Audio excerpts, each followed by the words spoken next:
Welcome back to the ACC on ESPN. Got a good one for you. Boston College at Florida State, 7-3 end of the first quarter. Seminoles with their second possession. They have the ball at the 50. Mario Pender back and healthy. Got the same kind of speed Dalvin Cook gives them. Carlos Williams is more of a pounder as a running back. And Jameis Winston, of course, the Heisman Trophy winner, the play caller and head coach Jimbo Fisher, a former college quarterback. They're not going to stop throwing it, but you get the sense with Pender back and the emergence of Dalvin Cook and the improvement in the middle of the offensive line that the run game is going to emerge more for Florida State down the stretch. Winston, a little swing to Pender. Makes the first man miss, reaches the BC 43-yard line. Like to get to the 40 for a first down. Here's Janine. Well, guys, that's exactly the type of play that BC defensive coordinator Don Brown has been telling his guys to be wary of. He saw those in the first possession. He said, we've got to do a better job setting those edges. They keep going for the perimeter. He's telling them, don't just run side to side. Puncture the route, and don't be afraid to make plays. Got to contend, Janine, with all that Florida State speed. Winston throws, first down, inside the 40. Complete to the rising star freshman receiver Travis Rudolph, taken down by Tymere Brown. Jimbo Fisher told us about Travis Rudolph the first time we were down here early in the season. Said he is going to be a great player. Had a foot injury at the time, was limited the first few games, but he's really come on. Penalty flags deep in Boston College's secondary. Illegal substitution. Defense. Yep. 5-yard penalty. They had 12 on the field. They just run off Isaac Yiadom, who is confused, thought he was in on the package. Don Brown turning and saying, sorry, Isaac, but you weren't. And that's just one of those mental errors that you give up 5 yards on first down without even trying. Yeah. Florida State doesn't need the help.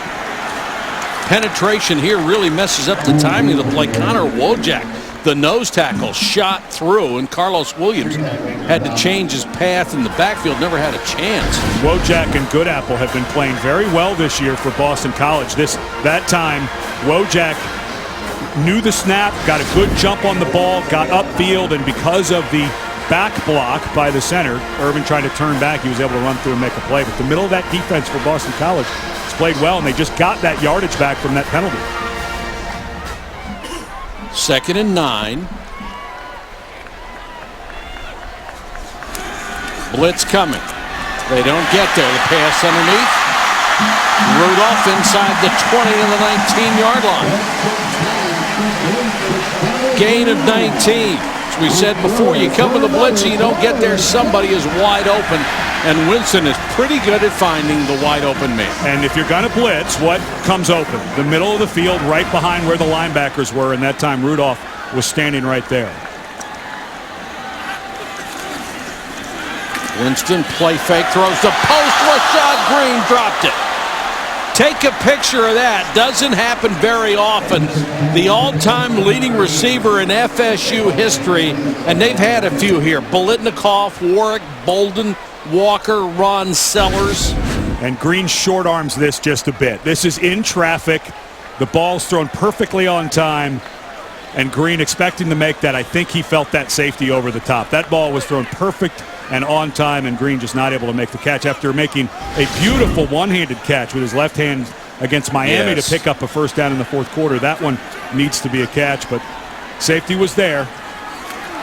Over Winston's head. He picks it up on the bounce. He'll be taken down. And excellent defensive play by Matt Milano, who comes in and takes advantage of the bad snap. What an unbelievable turn of events for Florida State. They give up a 4-yard running loss after a 1st and 5. Then Rashad Green doesn't catch a touchdown. And then one of the guys, Winston, if there's anything he has, is great hands. and he drops that ball. Yeah, he should have caught that. It's a little high, but that's two players in a row, Green and Winston, with sensational hands. Both of them have great hands, and they both drop the ball. And you know what he's doing. He's looking downfield. Absolutely. He's just going to catch it while he's getting a glance at what kind of coverage there is, and just didn't have enough focus. There's another high one. Sets in the pocket, throws. Complete down to the 20-yard line. They'll still need about 10 yards, but Bobo Wilson makes the catch, and Winston hung in the pocket as long as he could. Another high snap by Irving. We've seen two in a row. Look at the weight transfer on pressure. It is unbelievable how good Winston is at actually transferring his weight when he's getting hit in the face. Look at the numbers on Roberto Aguayo, last year's Lou Groza Award winner. This will be from 37-yard line. He is just a tremendous performer.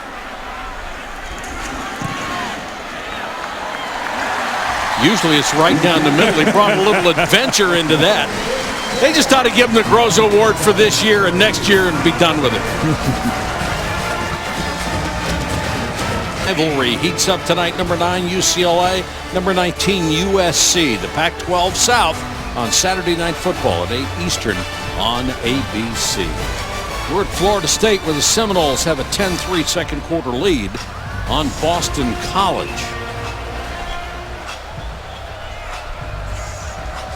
Aguayo to kick it away.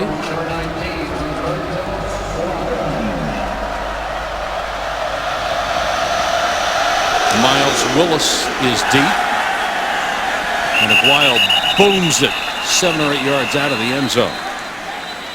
What a thrill ride it has been for Florida State this year, falling behind in the close games one after the other. The opener against Oklahoma State, very, very close. Then Clemson appeared to have them beaten before they won in overtime. NC State was up 24-7. Florida State came back and won. Notre Dame, same thing. Looked like they had it won. They lose 31-27. Louisville was up 21-0 with the best defense in the country. They lost. Florida State knocks off Miami last week. They never had the lead until 3 minutes and 5 seconds left in the game.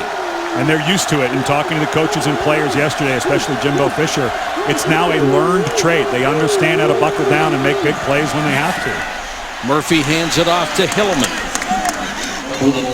But they're going to have their hands full today if first down is going to look like this for Boston College all day. I mean, there's it's about a 7-yard gain, 8-yard gain, and it's all with double team blocking at the point of attack, taking two guys and putting them on one defensive lineman and then pulling a lineman around to block the linebacker. When you hear people talk about power blocking, that's what it is. It's two guys blocking down, trying to get that defensive lineman out of his gap, and then a lineman coming around to hit the linebacker. Hillman again, this time hitting the backfield and taking down as we check in with Janine Edwards. And guys, speaking of those slow starts by Florida State, Mario Edwards said to us, hey, if we knew the answer, guys, we would tell you. Head coach Jimbo Fisher keeps saying to us, guys, you can't keep living like this, paycheck to paycheck. And Jimbo has made a few changes. He's asked the players what they're most comfortable with. He's been trying to help with that to get them into a flow early and cut down on some mistakes. Janine, this is excellent practice for the Seminoles, if you can call it that, because they play for the ACC title in 2 weeks against the Georgia Tech team that is going to give them a lot of these runs too. Charging in, Chris Casher gets the block. He knew he was a step short of getting to Murphy, so he pulled up and timed his jump beautifully. And if Casher does not get there, Sherman Alston, pardon me, that was number 8, Josh Bordner, who came out and looked like he would have easily picked up the first down. But good job by Casher getting up. Tall guy, these outside linebackers from Florida State, most of them defensive ends that they have cross-trained to play in pass coverage as well. Low line drive kick. Rashad Green can't get to it. And it dies the 32-yard line. A punt of 36, 9:11 to go first half. Seminoles will take over, already up by a touchdown.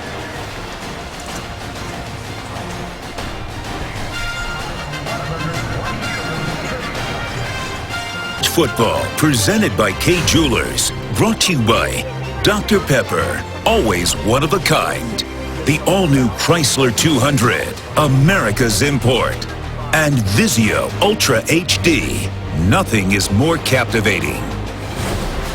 More than 1,100 scientists from around the world have visited the National High Magnetic Field Laboratory on FSU's campus to do research. The magnets are designed and built on site, and they have magnetic fields higher than anywhere else in the world. You've heard the saying that people have a magnetic attraction to each other. If you're in that building, they really do. Jameis Winston with a deep post into BC territory. A perfect strike to Rudolph. 24 yards. Dominique Williams had to make the stop. It's the same route that they called up to Rashad Green when Green dropped the touchdown pass. Boston College playing the safeties way off. Don't blame them there. That's Dominique Williams. You've got to make Florida State earn it. You don't want them running by, but that's the hole that Florida State has found. Cook gets a couple and no more. What a great week last week for Dalvin Cook. He's from the Miami area. He had a hip injury, wasn't able to practice a couple of days the week before Miami. They weren't sure he was able to go. He had that fumble you mentioned in the third quarter and was benched. Came back in the fourth and just exploded. He was the offensive player, touched the ball the last 3 plays, a screen and 2 runs on the driving touchdown to win. Winston, that ball is tipped and intercepted into the hands of Tymir Brown, and he picked it. It was tipped by Justin Simmons, who's been moved from safety to corner. And Simmons in there because John Johnson, the other corner, out with a broken hand, and Bryce Jones, another corner for Boston College, has been dismissed from the team. And the former corner, Simmons, at 6 feet 3 inches tall, one of the tallest corners with that long reach, causes the pick.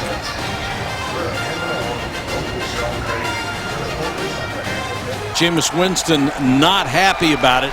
He has had tough first halves in terms of interceptions, but he didn't think this one was his fault. He's either mad at Rashad Green or he's mad at the official for not calling holding or interference, not sure which.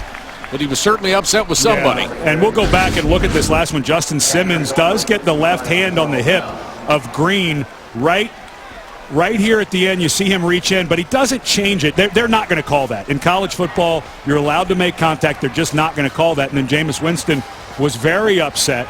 But remember, Green had dropped a pass that was for a touchdown earlier.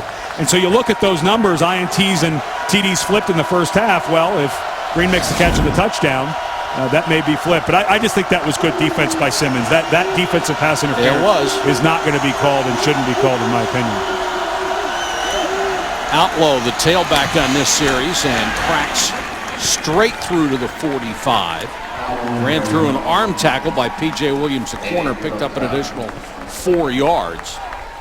I think you got a lot of credit to Ryan Day, the offensive coordinator, and Steve Addazio, the head coach, who was offensive coordinator at Florida before he became a head coach. This offense was so different last year with Chase Reddick at quarterback and Andre Williams at running back. There's a look at Ryan Day. And Alex Amadon, who was the all-time leading receiver. Yeah, big threat on the outside. And now they've gone to a power run game, and they have some spread with option in. They really have made this offense fit, especially when Murphy transferred from Florida. Outlaw, another true freshman running back. Gets another carry, dives forward to the 47-yard line. And right now, Boston College doing a great job being true to what they are and what their strengths are. They're not trying to fool anybody. They're trying to play power football, which is their calling card. And think about the confidence that Steve Addazio and this group has to have. Last year, they played them tooth and nail. Even when Florida State burst ahead, Boston College came back in that ball game. And now you get the interception you were hoping from Winston in the first quarter, now, or in the first half. Now if you can convert it, think about all that confidence. Murphy hasn't run it very much himself, gives it to Outlaw again. He dives into Seminole territory. They'll mark that at the 49-yard line. Monday Night Football, Joe Flacco and the Ravens visit the Superdome. They'll take on Drew Brees and the Saints, 8:15 Eastern on ESPN. And watch ESPN. No other night is Monday night. We have not seen a throwback, or Boston College will try some tricks. They'll try some throwbacks. Third and short, you're on the plus side of the field. You punt it, I think, here on fourth, but I think you could take a chance here if you want. See if they try to get Murphy on the edge. There was some movement up front, no flags. Now Murphy throws back down the middle, has a man wide open. Shaquem Phillips beat the secondary for 49 yards, and Murphy did a great job of keeping the play alive and finding it. Somebody blew a coverage. When Murphy went to throw that, you could almost see the panic, right? He said, whoa, wait a minute, that guy's too open. And you could see he just took a beat before he threw it to make sure, I don't want to overthrow this, but a nice, accurate throw nonetheless. He did. He paused ever so slightly. You see a guy that open, you don't want to miss him. Not for the Florida transfer who's playing against Florida State for the first time in his career. He certainly didn't want to miss Kim. So the turnover results in a big touchdown.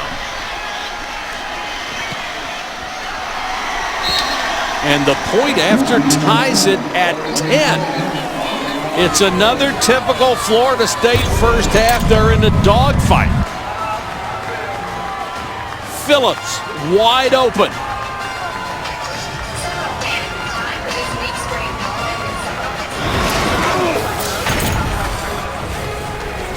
Second quarter, BC and Florida State as we continue Dr. Pepper's championship drive game of the week. What a big difference. The game against Clemson for Boston College that they end up losing by 4 points. They had several dropped touchdown passes in that game. One by Josh Portner, one by Tyler Rouse, and that one just a wide open one that I'm sure that some of the players were wondering, are we going to complete this? Jalen Ramsey, one of the best defensive players in the late season, just slips and falls. A wonderful move by the receiver. But Phillips and smartly by Phillips, his route was supposed to continue over to his left, but then ended up going vertical when he realized that the safety had rolled over the top. But you don't expect Jalen Ramsey to fall down. But like I said, a little different outcome. Clemson into the game. They had a couple drops. That one, Phillips is able to reel in. Phillips, a really unusual case. He started his career at Boston College, transferred to Connecticut, then after he graduated from Connecticut, comes back to Boston College. Rashad Green with the catch gets to the 36, and we check in with Robert Flores.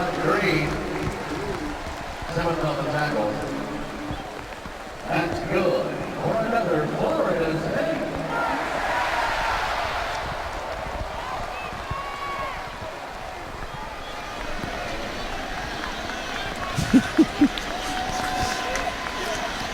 .427. The spread offenses has changed. Everyone wants to talk about how the spread offenses have changed the passing game in football. The real thing that's changed, in my opinion, is the run game. These numbers are going to continue to creep up. 11 guys can't defend 53.5 yards wide, which is a football. That's what we're starting to learn. And the run game, to me, is the recipient of the bigger yards in the pass game. So we get one 400-yard run game ever, and we get 2 in the last 2 weeks. It is a game changer.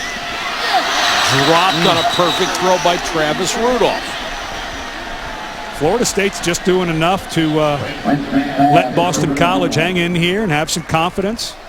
And I think going back to that interception, I mean, this is just another drop, but going back to that interception by Winston on the play before by Green, give the defensive back a ton of credit, but that ball was thrown on the money.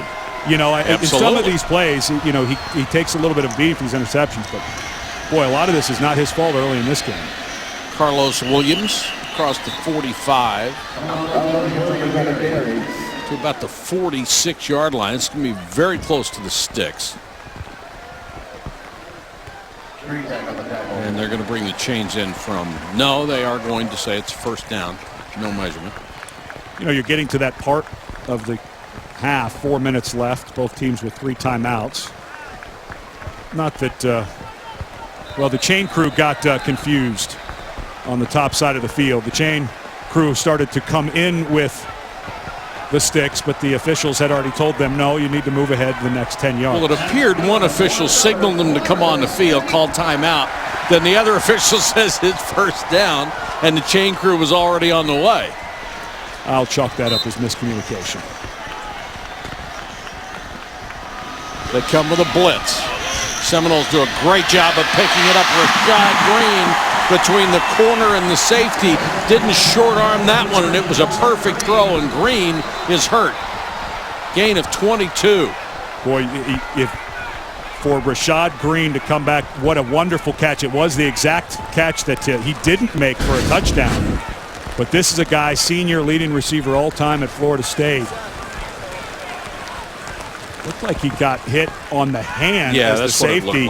Tymir Brown came over. He was grimacing as he went down. And I want to give Tymir Brown some credit, number 5. Did you notice he didn't drop his head? He didn't launch into a defenseless player. He had his head up. He hit with his shoulder pad. Unfortunately for Green, I think he took a hard shot on that arm. But give credit to Brown, the safety, for a clean, legal hit. And unfortunately for Green, looks like he's in a ton of pain with that right arm. Yeah, they're going to take him to the locker room. This would be a staggering loss for Florida State, for their all-time leading receiver to go out at this point in the year, and they are gingerly holding that right arm. He is such a difference maker for them on the outside. You almost always have to double cover him on the outside. With him out, you can start rotating safeties now towards the line of scrimmage or cover other people. And now the game plan once again has to change for Florida State and who they're looking at. Dalvin Cook is back in as he started to pour here in Tallahassee. Mahalik made the tackle. The forecast was for 74 degrees and sunshine, folks. And instead, they get a team leader, Rashad Green, who has been a vocal leader all year long. And when Jameis Winston has been going through the off-field things that constantly come up, he's been a team leader. So to lose a guy like Green in a game like this, you got to think that if you're in the top 4 of the college football playoffs, not worried about that at this point. And they are not terribly deep with experienced wide receivers, but O'Leary is a record-setting tight end, and Winston goes to him for a touchdown. 30 yards to Nick O'Leary. And you would expect Jack Nicklaus's grandson to come through in the clutch. Was the Golden Bear good in the rain? I don't know. He had to have been. He probably played a few. He's good in anything. But if you're going to be a tight end and you're going to catch over 100 passes like O'Leary has, the most all-time for a Florida State tight end, you have to understand the middle of the field. You have to understand where the safety is. And O'Leary found a great hole. And, of course, Winston, with his timing and accuracy, makes a terrific throw. I think it's one thing people forget about Winston. I mean, he has such a big arm. He can make any throw. But the touch he has is just remarkable. Florida State back on top by a touch.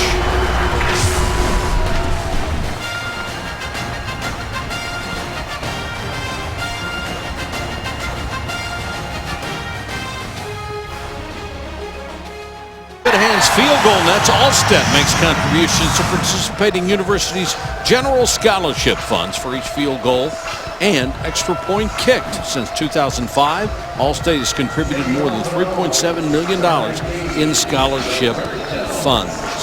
Quarterback coach Randy Sanders, as he does after every series over there working with Jameis Winston. They talk a ton about what they're seeing, coverage. Winston, a very intelligent man when it just understands coverage, really sees the field well, has a great feel for this game. Aguayo knocks another one out of the end zone. Let's check in with Janine.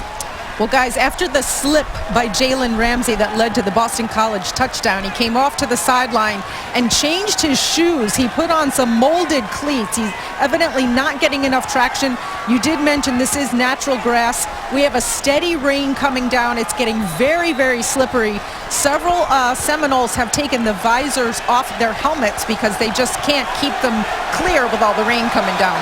All right, thank you, Janine. The elements playing a factor here. Now, what does Murphy and the Boston College offense do with the last 3 minutes of the half?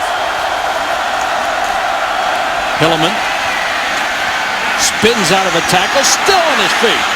Hilleman to the 40. And I think with Boston College and where they are, there is no reason to change anything they're doing. 2:55 and counting with 3 timeouts. The drop back pass throwing game is not a part of what they do. Tyler Murphy, more of a running quarterback, and has to do it play action. Now you can get some play action now that you've got Hilleman running like this, but you don't want to change. Make sure, though, you don't let too much time come off with some of those timeouts. Tyler Murphy has not been a factor in the running game. Only 4 carries for 6 yards. And this is the guy who has over 1,000 yards this year, #1 among quarterbacks in the entire country. But remember, when we were talking to Steve Addazio and Ryan Day, the offensive coordinator, they did say they wanted to run more inside run game. With the quarterback, that's an outside option run. And because of the speed of Florida State, they thought we're not going to be able to do much of that. And the inside run game's working, so they're not having to run Murphy as much as they normally would. 2nd and 6. We're down to 2 minutes to go in the half. There's this sweep to Alston. Alston with that great speed, and he better have great speed at 5'6", 163. But this is a guy that the Florida State defensive coaches, Charles Kelly, the defensive coordinator, said #6. He's got the speed like we know. And now Steve Addazio has exactly what he wants going on. Ooh. Well, that's not a face mask. You're allowed to put the hand there as long as it moves. Remember, there's no longer a 5-yard penalty, just the 15 if you pull it. So good no call by the officials.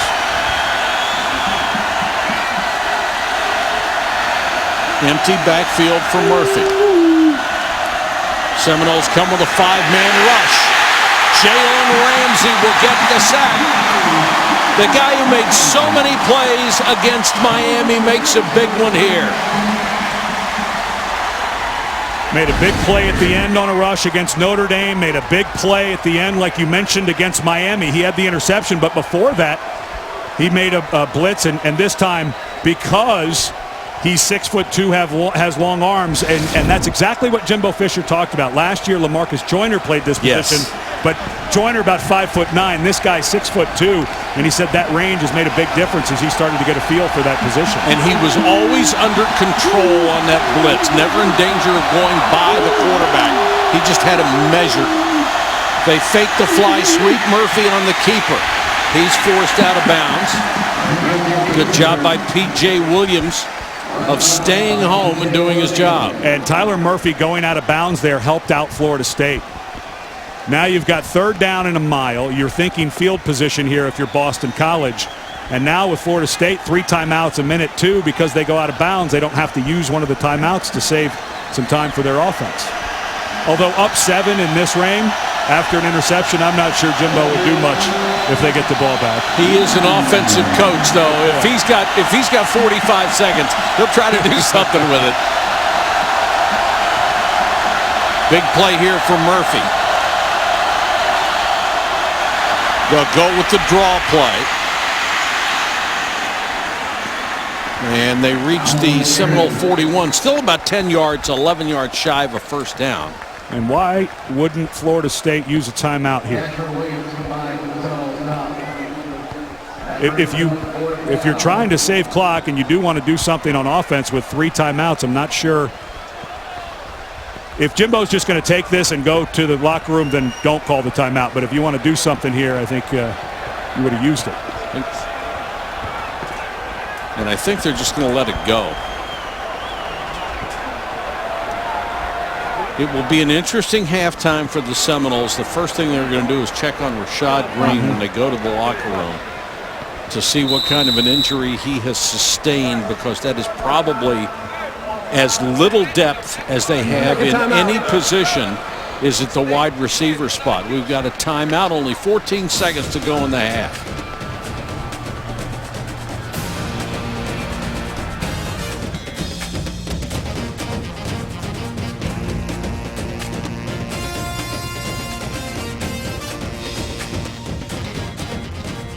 Television premiere of Taylor Swift's new single Blank Space, plus exclusive performances by Imagine Dragons, Selena Gomez, Jennifer Lopez, and more.